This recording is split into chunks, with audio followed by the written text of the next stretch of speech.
আসসালামু আলাইকুম। আজকে আমরা পড়ব ইংল্যান্ডের গৌরবময় বিপ্লব, গ্লোরিয়াস রিভলিউশন। এটা ঘটেছিল ইংল্যান্ডে 1688 থেকে 1689 সাল পর্যন্ত। এর কারণ ছিল রাজা দ্বিতীয় জেমস ক্যাথলিক ধর্ম পুনরায় প্রতিষ্ঠিত করতে চেয়েছিল, কিন্তু ব্রিটিশরা চায়নি। তার জন্য ব্রিটিশ পার্লামেন্টের সদস্যগণ বিপ্লব করেন এবং এর বিপ্লবের ফলে ইংল্যান্ডে গণতান্ত্রিক ও মানবাধিকার প্রতিষ্ঠিত হয়েছিল, যার ফলে বিল অফ রাইটস নামক সনদে তারা 1689 সালে স্বাক্ষরিত হয় এবং এর ফলে ব্রিটেনে গণতন্ত্র প্রতিষ্ঠিত হয়। 1700 সাল থেকে গ্রেট ব্রিটেনের পার্লামেন্ট চালু হয়। তারপরে আছে আজ বিল অফ রাইট। এটা হয়েছিল যুক্তরাষ্ট্রে। কিছুক্ষণ আগে যেটা হয়েছিল বিল অফ রাইটস, সেটা ছিল ইংল্যান্ডে মানে ইউকেতে, যুক্তরাজ্যে। আর এটা হচ্ছে আজ বিল অফ রাইটস, এটা হয়েছে ইউনাইটেড স্টেটে মানে হচ্ছে যুক্তরাষ্ট্রে। এটা 1789 সালে মার্কিন সংবিধান রচিত হয় এবং সেটা 1987 সালে লেখা হয় এবং সেটা অনুমোদন হয় 1791 সালে। এই সংবিধানটি রচয়িতা হচ্ছে মার্কিন চতুর্থ রাষ্ট্রপতি জেমস মেডিসন।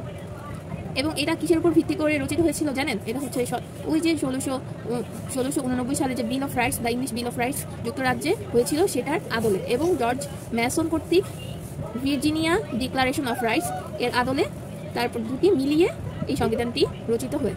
এই সংবিধানের মোট অনুচ্ছেদ হচ্ছে 7টি। এই সংবিধানের স্লোগান হচ্ছে উই আর পিপল। এই সংবিধানটি সংশোধন হয়েছে মোট 27 বার। আরও 6 বার সংশোধন হয়েছিল, কিন্তু তা গ্রহণযোগ্য হয়নি, কার্যকর হয়নি, তাই 33টি হবে না। এই দুইটি টপিক থেকে আসা বিভিন্ন জব পরীক্ষায় কোশ্চেন এসেছে। প্রাচীনতম সংসদীয় গণতন্ত্র প্রচলিত আছে যুক্তরাজ্যে। গৌরবময় বিপ্লব কত সালে সংগঠিত হয়েছিল? 1688 সালে। যুক্তরাষ্ট্রের সংবিধান রচিত হয় কত সালে? 1787